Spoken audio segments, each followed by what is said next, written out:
Olá, meus irmãos. Teremos agora mais uma lição da nossa escola dominical, onde falaremos sobre cirurgia plástica. Como todos sabem, nós estamos tratando de temas que envolvem comportamento, cultura, ética, e hoje trataremos sobre esse assunto, onde muitos crentes têm dúvida se deve ou não, por exemplo, se submeter a uma cirurgia plástica, quando deve se submeter e assim por diante. Bem, de antemão, eu já inicio dizendo que a cirurgia plástica está dentre aqueles comportamentos que a Escritura Sagrada não fala absolutamente nada. Não há nenhuma citação direta, até porque na época em que a Escritura Sagrada foi escrita não havia a menor possibilidade de uma cirurgia plástica, né? De você corrigir um defeito, você mudar sua aparência ou seu corpo. Não havia a menor possibilidade de esse tipo de procedimento. Por isso não há. A Escritura Sagrada não diz não farás cirurgia plástica ou poderás fazer cirurgia plástica. Mas a cirurgia plástica, ela entra naquilo que muitos dos temas que temos tratado aqui entraram. Se é lícito ou não, né? Todas as coisas estão diante de mim, mas nem todas são lícitas, nem todas convêm. É nesse ponto que nós estudaremos.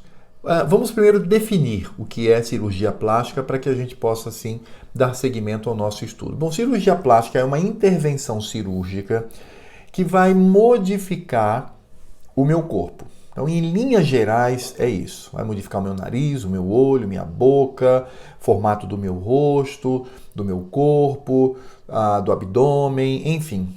É uma intervenção médica que vai realizar esse tipo de procedimento. É nesse ponto que nós vamos tratar. É esse ponto que está em foco aqui sobre cirurgia plástica, principalmente para as mulheres. As mulheres são aquelas que mais se submetem à cirurgia plástica e nós vamos então aqui, à luz da Escritura Sagrada, tentar entender essa prática na vida do crente.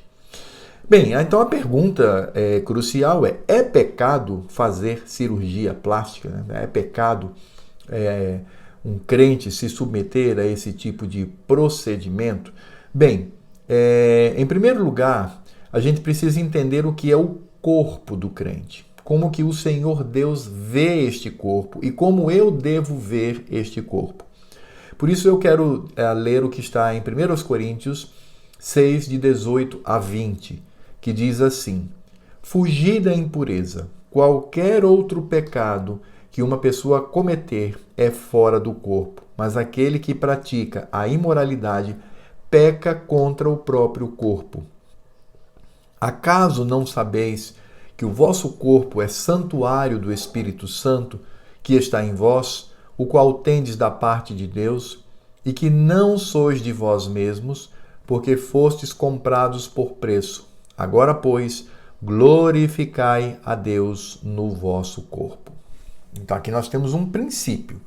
É claro que Paulo está falando aqui da prática da imoralidade, a prática do sexo fora do casamento, de forma ilícita, mas nós temos aqui um princípio. Ou seja, precisamos ter cuidado com aquilo que nós fazemos com o nosso corpo. O que de fato promovemos com relação à nossa estrutura física, porque este corpo, como diz aqui a palavra do Senhor, é santuário do Espírito Santo. O Espírito Santo mora em nós e esse nós inclui o corpo físico. Por isso esse corpo deve glorificar. E aí há uma expressão aqui que eu quero ressaltar e que deve estar na nossa mente ao longo de todo o estudo. Agora, pois, glorificai a Deus no vosso corpo. Vosso corpo. Esse corpo físico. Esse é o ponto inicial para tratarmos aqui acerca desse assunto, cirurgia plástica. É que nós devemos utilizar o nosso corpo para a glória do Senhor Deus. Agora, quando é que o crente ele pode se submeter a uma cirurgia plástica? Vamos começar pelo aspecto positivo. Quando é permitido, segundo os princípios da Escritura Sagrada e segundo esse texto, agora, pois, glorificai a Deus com o vosso corpo. Bem, é quando você se submete a correções estéticas. Existem situações em que, de fato, o corpo apresenta uma forma que não é adequada, uma forma que até chama a atenção, uma forma que tira a discrição do corpo. Nesse ponto, eu acredito que a cirurgia plástica, ela cabe. Como, por exemplo, lábios leporinos, né? Graves, aqueles bem graves. É claro que aí não é somente a plástica, né, externa, mas interna também. Você tem ali uma cirurgia no palato, você tem uma cirurgia no céu da boca e depois você tem ali uma correção. É claro que outras questões também podem estar envolvidas, como a ptose palpebral grave, aquela dos olhos, né, que a pálpebra ela desce, às vezes os dois, ou essa pele aqui ao redor, ela desce um pouquinho, né? Inclusive a minha já está descendo, né? Eu espero que até a minha morte não prejudique a minha visão. Mas por vezes ela é prejudicial. E aí sim é necessário fazer uma cirurgia quando possível. E essa cirurgia vai corrigir. Ou mesmo uma formação nasal. E a pessoa então ela quer dar uma formação mais suave, mais bela até, mais bonita. Não vejo problema nenhum nisto, né? Porque você está ali fazendo algo que se faz, por exemplo, quando arruma o cabelo, né? Ninguém diz que é pecado o crente ir para um salão de beleza para arrumar o seu cabelo, né? De jeito nenhum. Ou para arrumar a sobrancelha, ou enfim, cuidar da pele. E a cirurgia plástica, ela entra nessa estética. Portanto, não há problema algum em se submeter a esse tipo de cirurgia. Agora, quando é que a cirurgia plástica é pecado? Quando é que ela se torna um problema na minha vida? Quando é que qual é o momento em que a cirurgia plástica ela fere o princípio, agora, pois, glorificai a Deus no vosso corpo? Então, eu gostaria de trazer aqui 4 elementos, 4 pontos para refletirmos, mostrando que a cirurgia plástica ela se torna um pecado na vida do crente. Porque tudo está ligado à motivação. Qual é a motivação de se fazer uma cirurgia plástica? Por que eu vou me submeter? O que eu quero com o resultado dessa cirurgia? Qual é, pois, a minha intenção? Após fazer a cirurgia, me recuperar completamente, o que eu quero que as pessoas vejam? E as sensações causadas a essas pessoas. É isto que tem que ser colocado em jogo. É esse ponto que tem que ser colocado aqui para a discussão.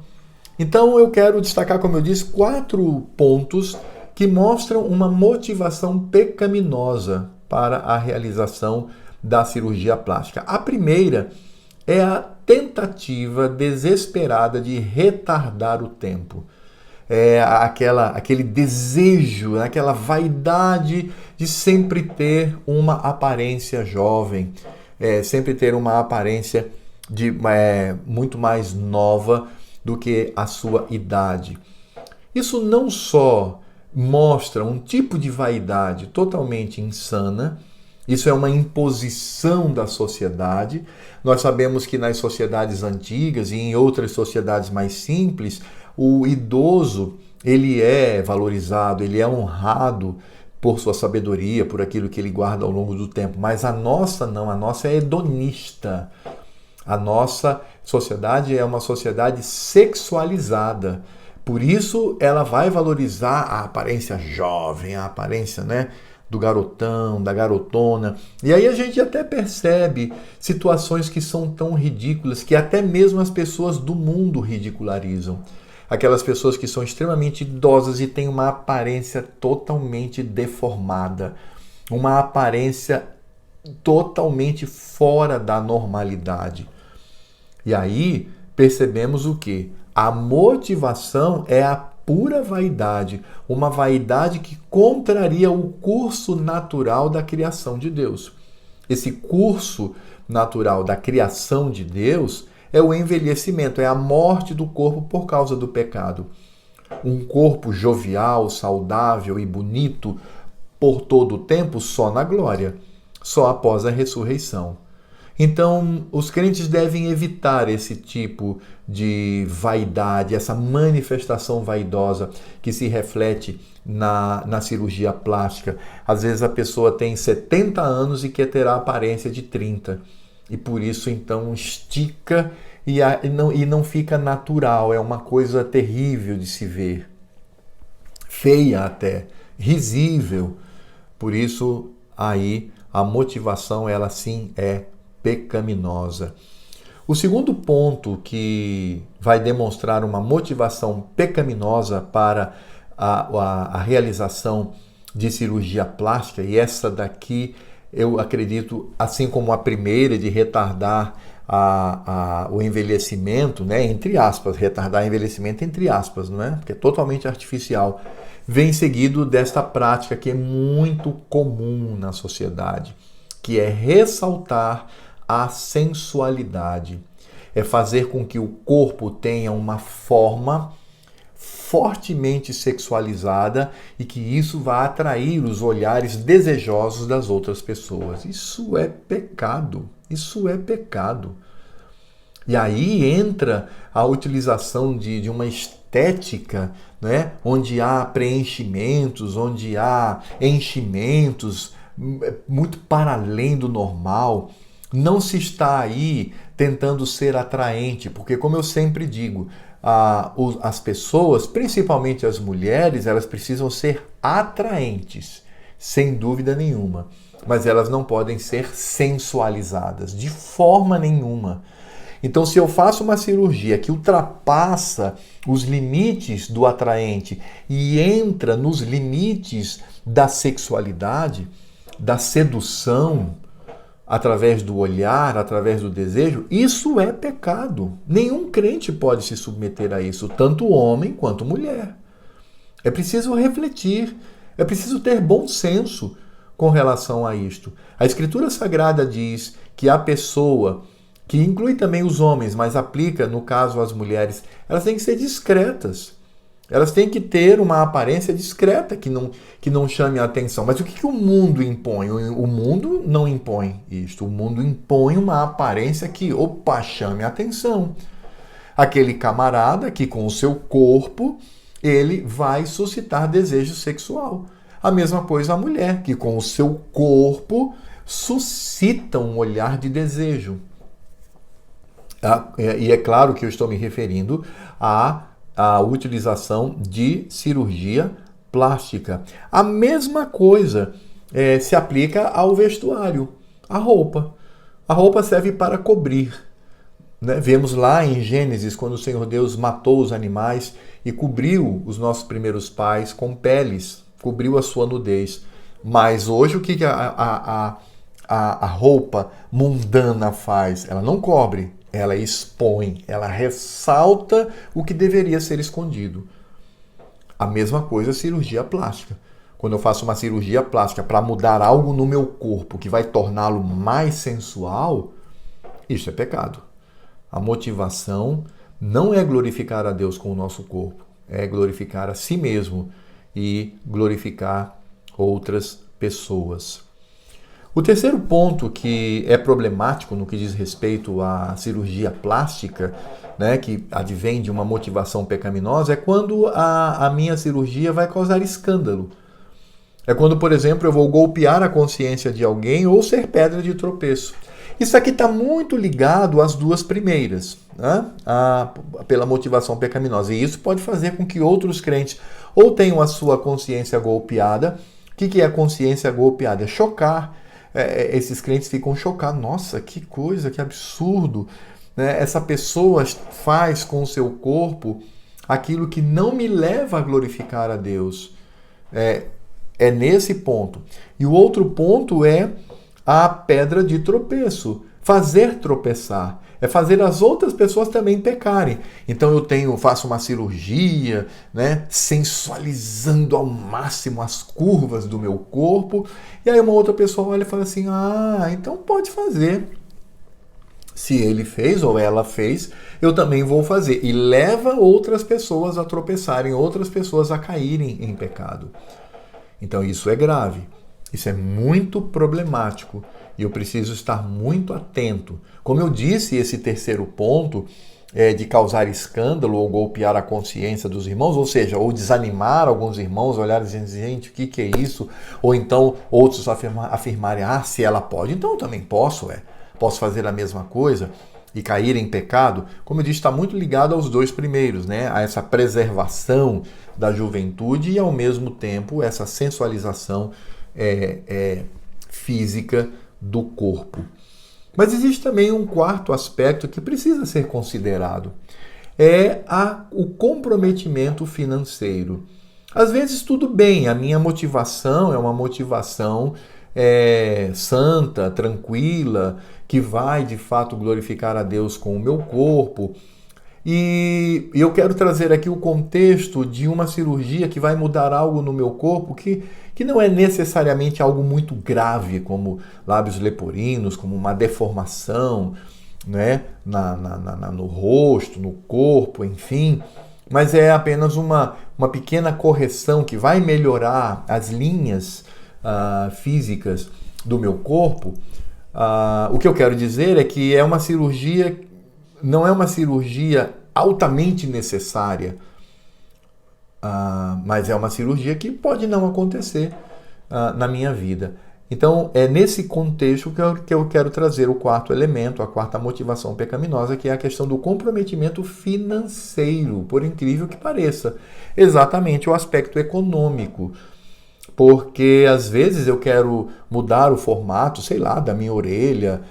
Ok, não tem problema nenhum, pode-se fazer.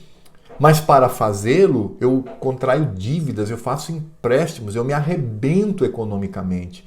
E arrebento a minha família ou aqueles que comigo estão. Então isso é pecado.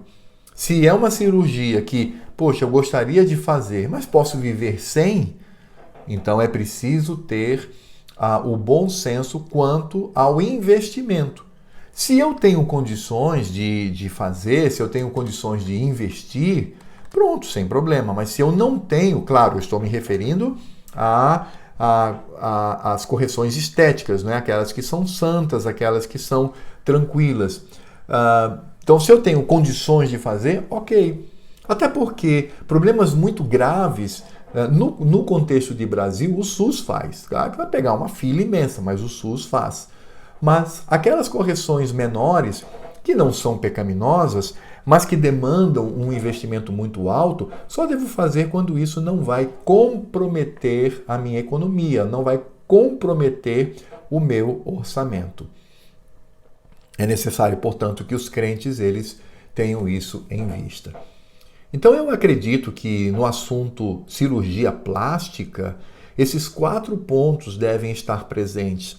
Quando eu tenho a tentativa extremamente vaidosa de retardar o tempo, quando eu quero ressaltar algo no meu corpo, ressaltar a sensualidade, né, nas curvas do meu corpo, quando eu vou causar escândalo ou quando eu vou golpear a consciência de um irmão, um golpe real ou um escândalo real. Eu também preciso entender que a motivação ela se torna pecaminosa e quando eu tenho um comprometimento grave, problemático financeiro para isto, né? Porque aquilo se tornou uma obsessão. Por vezes é uma cirurgia plástica tranquila, que eu poderia fazer, mas aquilo se torna uma obsessão e eu tenho que fazer de qualquer jeito e aí há um comprometimento financeiro para a realização, trazendo danos em outras áreas da vida. E eu encerro da forma como eu comecei, pensando em cirurgia plástica. E aí envolve não só cirurgia plástica, mas outras áreas estéticas também que eu coloco no meu corpo para, na minha visão, melhorar, corrigir. Tudo precisa estar dentro desse texto. Agora, pois, glorificai a Deus no vosso corpo. Esse é o grande ponto. Bem, meus irmãos, ficamos por aqui com a nossa aula.